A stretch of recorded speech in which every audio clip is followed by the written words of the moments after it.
ಪ್ರಿಯರೇ, ದಿನದ ಬದುಕಿಗೊಂದು ಕ್ರಿಸ್ತನ ಈ ದನಿ ನಮ್ಮೆಲ್ಲರಿಗೂ ಪ್ರೇರಣೆ ಆಗಲಿ. ಪೂಜಾ ವಿಧಿಯ ಸಾಧಾರಣ ಕಾಲದ 21ನೆಯ ವಾರ, ಆಗಸ್ಟ್ 26, 2026 ಬುಧವಾರ. ಮತ್ತಾಯನು ಬರೆದ ಪವಿತ್ರ ಶುಭ ಸಂದೇಶದಿಂದ ವಾಚನ, 23ನೇ ಅಧ್ಯಾಯ 27ರಿಂದ 32ರವರೆಗಿನ ವಚನಗಳು. ಆ ಕಾಲದಲ್ಲಿ ಯೇಸು ಧರ್ಮಶಾಸ್ತ್ರಿಗಳನ್ನು ಫರಿಸಾಯರನ್ನು ಉದ್ದೇಶಿಸಿ ಹೀಗೆಂದರು: ಕಪಟ ಧರ್ಮಶಾಸ್ತ್ರಿಗಳೇ ಮತ್ತು ಫರಿಸಾಯರೇ, ನಿಮಗೆ ಧಿಕ್ಕಾರ! ನೀವು ಸುಣ್ಣ ಬಳಿದ ಸಮಾಧಿಗಳು.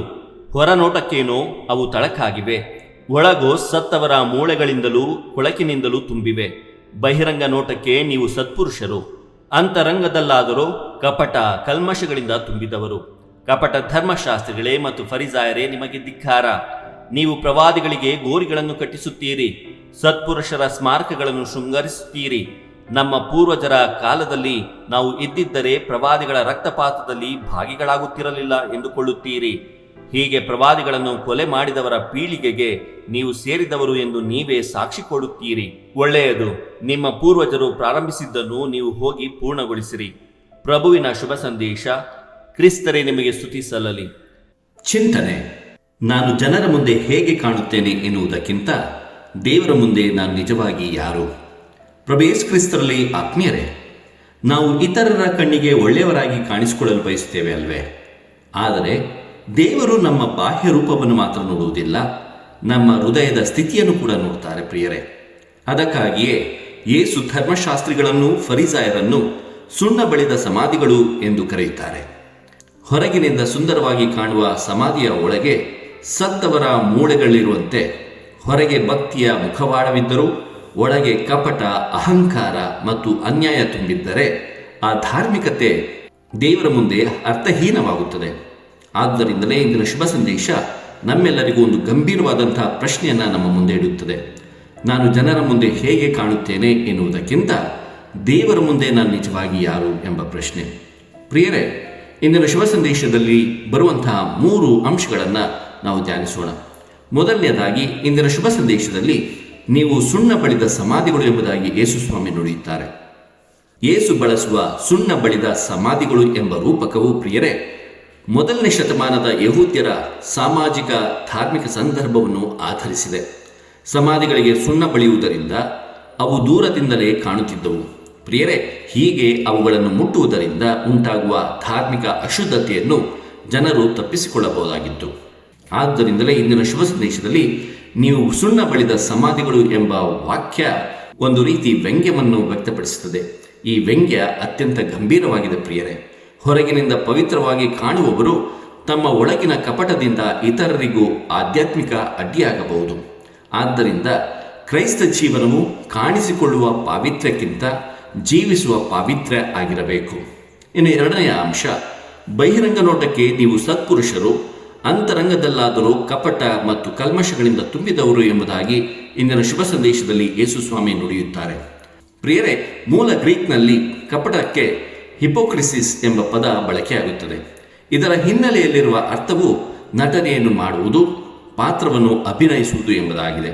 ಪ್ರಿಯರೇ, ಯೇಸುವಿನ ಟೀಕೆ ಧಾರ್ಮಿಕ ಆಚರಣೆಗಳ ವಿರುದ್ಧವಲ್ಲ, ಆಚರಣೆ ಮತ್ತು ಅಂತರಂಗದ ನಡುವೆ ಇರುವ ಕಂದಕದ ವಿರುದ್ಧವಾಗಿದೆ. ಪ್ರಿಯರೇ, ಪ್ರಾರ್ಥಿಸುವ ತುಟಿಗಳು ಕ್ಷಮಿಸಲು ನಿರಾಕರಿಸಿದರೆ, ಪವಿತ್ರತೆಯ ಮಾತುಗಳು ಅನ್ಯಾಯವನ್ನು ಸಹಿಸಿಕೊಂಡರೆ, ಧಾರ್ಮಿಕ ಗುರುತು ಇದ್ದರೂ ನಮ್ಮ ಹೃದಯ ಕ್ರಿಸ್ತನಂತಾಗಿಲ್ಲ. ಪ್ರಿಯರೇ, ದೇವರ ಮುಂದೆ ನಮ್ಮ ಜೀವನವು ಒಂದು ರಂಗಮಂಚವಲ್ಲ, ಅಲ್ಲಿ ನಟನೆಯಲ್ಲ, ಬದಲಿಗೆ ಸತ್ಯ ಸಂಗತಿಯೇ ಅಗತ್ಯ. ಇನ್ನು 3ನೇದಾಗಿ, ಪ್ರವಾದಿಗಳಿಗೆ ಗೋರಿಗಳನ್ನು ಕಟ್ಟಿಸುತ್ತೀರಿ, ನಿಮ್ಮ ಪೂರ್ವಜರು ಪ್ರಾರಂಭಿಸಿದನ್ನು ನೀವು ಪೂರ್ಣಗೊಳಿಸಿರಿ ಎಂಬುದಾಗಿ ಇಂದಿನ ಶುಭ ಸಂದೇಶದಲ್ಲಿ ಯೇಸು ಸ್ವಾಮಿ ನುಡಿಯುತ್ತಾರೆ.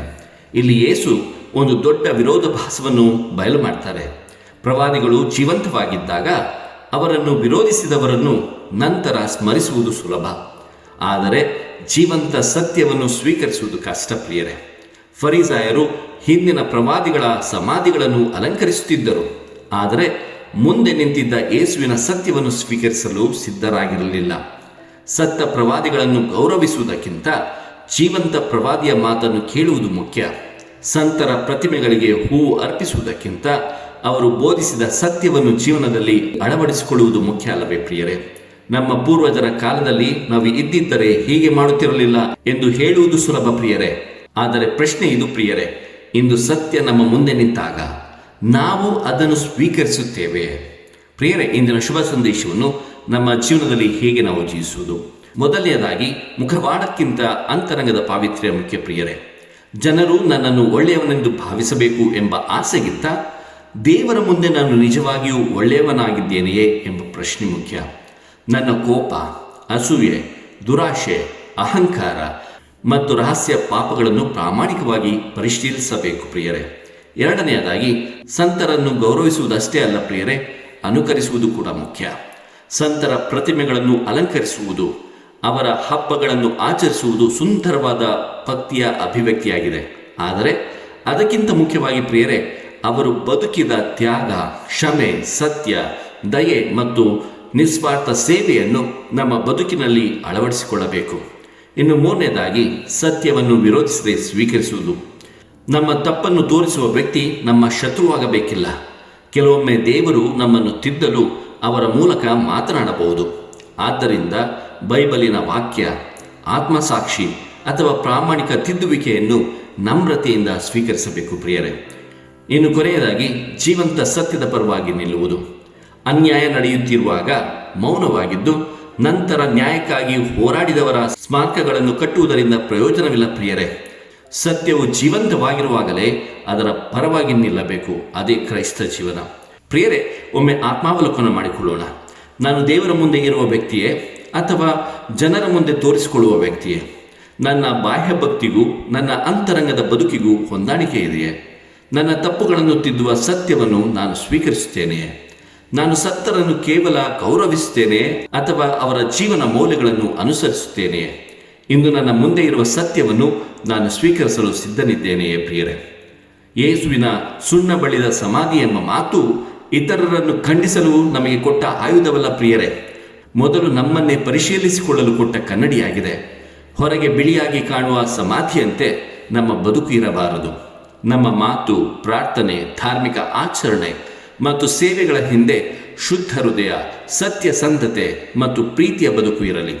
ಸತ್ತ ಪ್ರವಾದಿಗಳಿಗೆ ಸ್ಮಾರಕ ಕಟ್ಟುವುದಕ್ಕಿಂತ ಜೀವಂತ ಸತ್ಯವನ್ನು ಸ್ವೀಕರಿಸೋಣ. ಹೊರಗಿನ ಪಾವಿತ್ರ್ಯವನ್ನು ಪ್ರದರ್ಶಿಸುವುದಕ್ಕಿಂತ ಒಳಗಿನ ಹೃದಯವನ್ನು ಕ್ರಿಸ್ತನ ಅನುಗ್ರಹದಿಂದ ಪರಿವರ್ತಿಸಿಕೊಳ್ಳೋಣ. ಒಮ್ಮೆ ಕಣ್ಣು ಮುಚ್ಚಿ ಪ್ರಾರ್ಥಿಸೋಣ ಪ್ರಿಯರೇ. ಹೃದಯಗಳನ್ನು ಶೋಧಿಸುವ ಪ್ರಭು ಯೇಸುವೆ, ನನ್ನ ಜೀವನದಲ್ಲಿರುವ ಎಲ್ಲ ಮುಖವಾಡಗಳನ್ನು ಕಳಚಿ ಹಾಕಿರಿ. ಹೊರಗೆ ಒಳ್ಳೆಯವನಂತೆ ಕಾಣಿಸಿಕೊಳ್ಳುವುದಕ್ಕಿಂತ ನಿಮ್ಮ ಮುಂದೆ ಸತ್ಯಸಂಧನಾಗಿ ಬದುಕುವ ಅನುಗ್ರಹವನ್ನು ನನಗೆ ದಯಪಾಲಿಸಿರಿ. ನನ್ನ ಅಂತರಂಗದಲ್ಲಿರುವ ಅಹಂಕಾರ, ಕಪಟ, ಅಸೂಯೆ, ದುರಾಶೆ ಮತ್ತು ಕಲ್ಮಶಗಳನ್ನು ನಿಮ್ಮ ಅನುಗ್ರಹದಿಂದ ಶುದ್ಧೀಕರಿಸಿರಿ. ಸತ್ಯವನ್ನು ಕೇಳುವ ವಿನಯವನ್ನು, ಸತ್ಯವನ್ನು ಬದುಕುವ ಧೈರ್ಯವನ್ನು ನನಗೆ ನೀಡಿರಿ. ನನ್ನ ಜೀವನವು ಸುಣ್ಣ ಬಳಿದ ಸಮಾಧಿಯಂತೆ ಕಾಣದೆ ನಿಮ್ಮ ಪ್ರೀತಿ ಮತ್ತು ಸತ್ಯದಿಂದ ತುಂಬಿದ ಜೀವಂತ ಮಂದಿರವಾಗಲಿ. ಆಮೆನ್. ದೇವರು ನಮ್ಮೆಲ್ಲರನ್ನು ಆಶೀರ್ವದಿಸಲಿ.